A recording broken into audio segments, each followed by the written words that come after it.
Would you agree with this characterization by Intel that this is the biggest jump in a decade?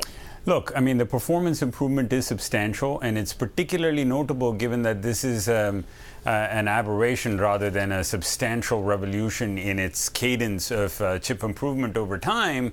But again, one of the things that Intel has sort of moved away from is this notion of tick-tock, once a year improvement or once a year improvement in its transistor sizing and once a year improvement in its architecture.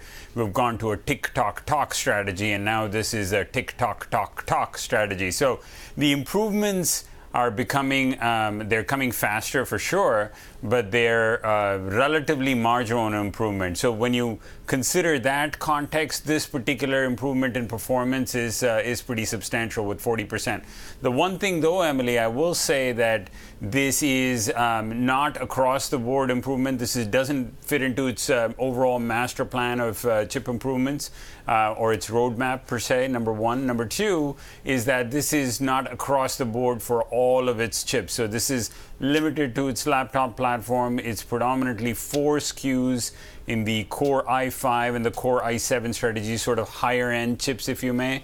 And it's important because it's a tactical move rather than a strategic move. That's how we think about this chip improvement. And it's important because it should help keep the prices on the chips moving towards the high end, which is very, very important for Intel. So moving beyond the technical nature of it, Michael, what does this actually mean for customers? What will this new chip enable that the other one did not? I think it enables Intel, first of all, to maintain its dominance in the PC market and the desktop and laptop market. But from a consumer perspective, what it means is the things that consumers are doing increasingly, which is virtual reality, video editing, a lot of those things that are not just consumers but prosumers, augmented reality, they're going to be much easier.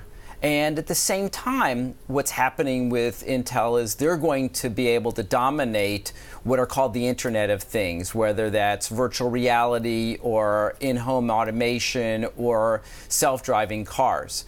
So it may be the once in a decade, but it probably won't be the last in this decade because the advances in technology around chips, that continues to happen, and it may be what they're saying is a push for more companies to take their chips, but that innovation will continue.